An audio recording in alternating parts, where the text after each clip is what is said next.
आपका स्वागत है SGNR क्लासेस के अंदर।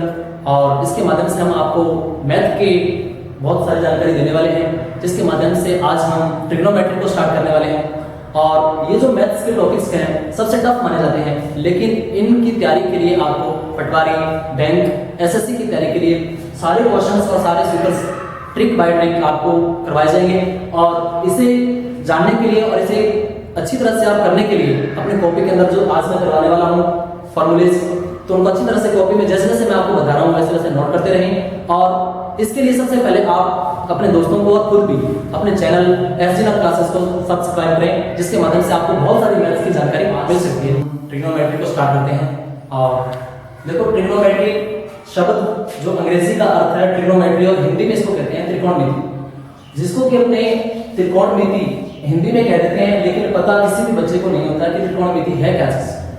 उसके अलावा ट्रिग्नोमेट्री का अर्थ जाने तो ट्रिग्नोमेट्री को तोड़ करके अगर देखें तो ट्री प्लस गोनो प्लस मेट्री, तो ट्री का अर्थ हो गया तीन, और गोनो का अर्थ हो गया भुजाएं, और मेट्री का अर्थ हो गया घिरी हुई, अर्थात तीन भुजाओं से घिरी हुई आकृति को ट्रिग्नोमेट्री कहते हैं या त्रिकोणमिति कहते हैं। जिसके माध्यम से हम आज कुछ इंपॉर्टेंट जो सूत्र हैं उन सूत्रों को जानते हैं। तो पहले देखो, सबसे पहले बच्चे कोई भी क्लास है, कोई भी कंडीशन है, ट्रिग्नोमेट्री से संबंधित सूत्र याद करने में दिक्कत आती है, तो पहली समस्या ये रहती है कि सारणी को कैसे याद करें।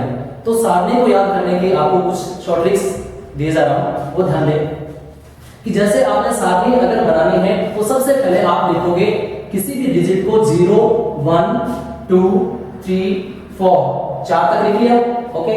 उसके बाद में आपने क्या करना, सब के अंदर यहां लाइन लगा देनी है सब के बीच में, और लाइंस होने के बाद में चार तक कंप्लीट लाइनें हो जाए, उसके बाद में चार के बाद में सब ये जो आपने डिजिट लिखे हैं 0 1 2 3 4 सब के नीचे आपने चार चार लगा देना है, यानी 4 4 4, और सभी के ऊपर आपने रूट लगाना है, अनरूट दोस्तों, इससे आगे अनरूट।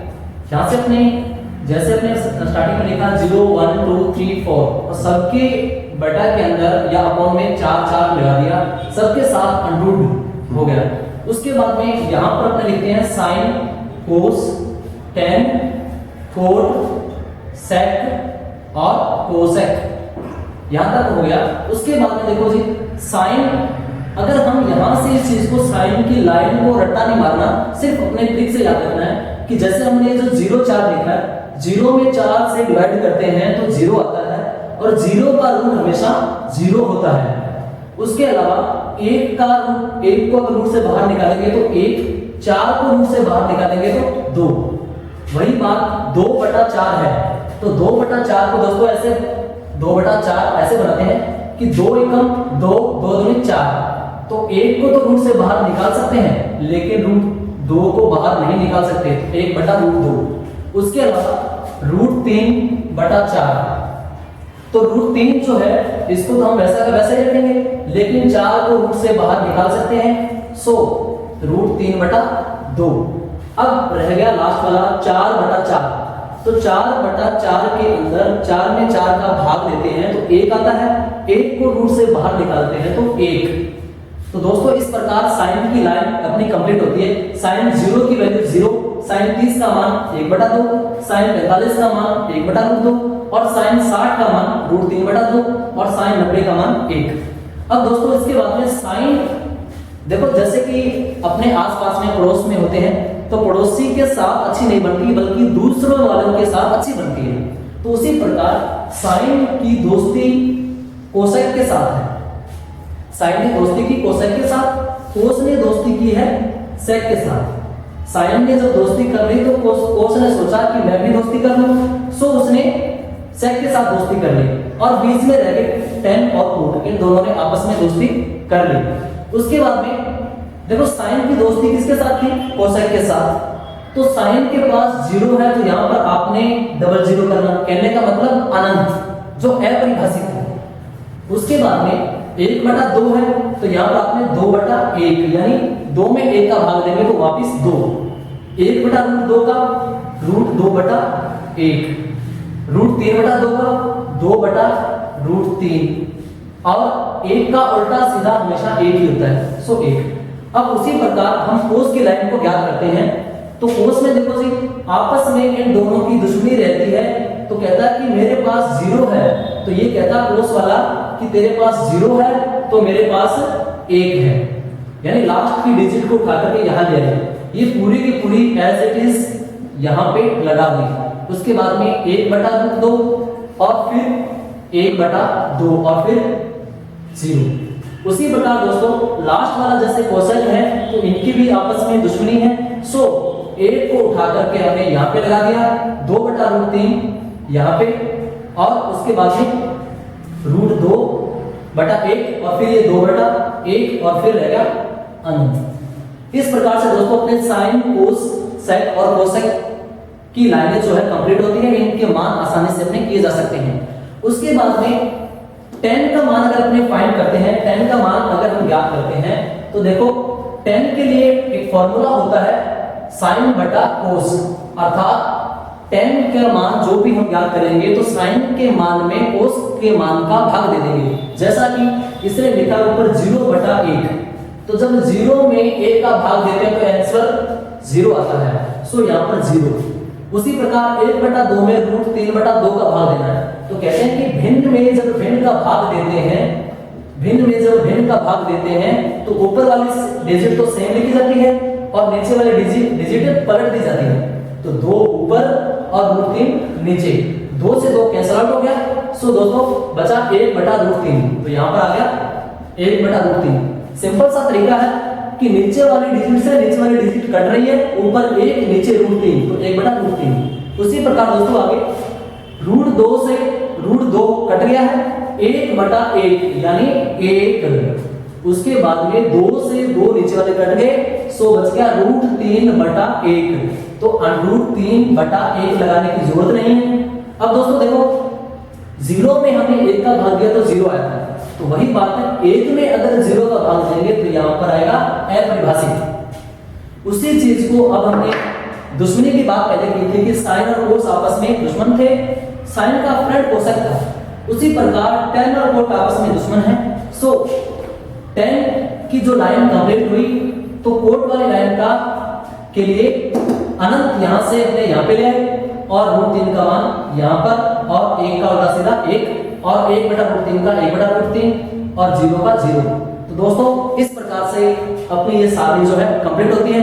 यहां से किसी भी एग्जाम के अंदर देख लो, ट्रिग्नोमेट्री जिसके अंदर जुड़ी हुई है वहां से 2 या 3 क्वेश्चन 100% इस सारणी से संबंधित आते हैं। बाकी इससे आगे के जो फॉर्मूलास है वो कुछ अन्य है। अब हमने सूत्र बनाना सीख लिया, सारणी बनाना सीख लिया, इससे संबंधित कुछ क्वेश्चन करना सीखते हैं कि कैसे क्वेश्चन आते हैं पेपर में।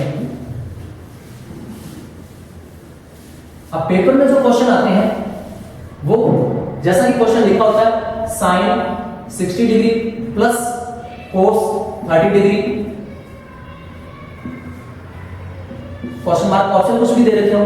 तो दोस्तों इनको करने का तरीका साइन 60, हमने पहली लाइन के अंदर देखा था साइन 60 की जो वैल्यू थी क्या थी √3/2 यानी √3/2, और प्लस कोस 30 का मान क्या था, कोस 30 का मान सेम, क्योंकि साइन 60 और कोस 30 का मान दोनों का सेम होता है। सो √3/2 जब इनको जोड़ करेंगे या प्लस करते हैं, अगर माइनस होता तो बिल्कुल 0 आ जाता, लेकिन प्लस है तो प्लस में एलसीएम लिया तो 2 आ गया। अब ऊपर √3 और √3 को जब जोड़ते हैं तो क्या आ जाएगा 2√3। तो दोस्तों ये आपका इसमें आंसर हो जाएगा। अगर इससे संबंधित अगर माइनस का कोई क्वेश्चन है, अगर यही क्वेश्चन ऐसे माइनस में होता, यहां माइनस लगा होता, तो साइन 60 का मान √3/2 माइनस कोस 30 का मान भी √3/2। तो जब एलसीएम लिया तो 2 आ गया, 2 का 2 में भाग गया, एक बार किया, 1 को √3 से गुणा किया तो √3, माइनस का माइनस, 2 का 2 में भाग गया, एक बार गया, 1 को √3 से गुणा किया तो √3 में से √3 लेस करते हैं तो क्या बचेगा 0/2, अर्थात उत्तर आएगा 0। दोस्तों इसका दूसरा एग्जांपल अपने देखते हैं। पहला एग्जांपल आपने सीखा, उम्मीद है आपको समझ में आया होगा। दूसरा एग्जांपल देखिए साइन 30, क्योंकि उसके अंदर हमने सिंपल एग्जांपल देखा था, इसमें अगर स्क्वायर लगी हो या क्यूब लगी हो तो यहाँ पर स्क्वायर लगी है क्वेश्चन के अंदर। देखो सेक 30 का जो मान है, सेक 30 की जो वैल्यू है, सेक 30 की वैल्यू 2/√3 की। अब स्क्वायर लगी है तो वैल्यू के साथ में आपने स्क्वायर लगानी है, प्लस कोसेक 60, कोसेक 60 की वैल्यू भी 2/√3 की होल स्क्वायर, प्लस tan 45 का मान 1 होता है तो 1 की स्क्वायर।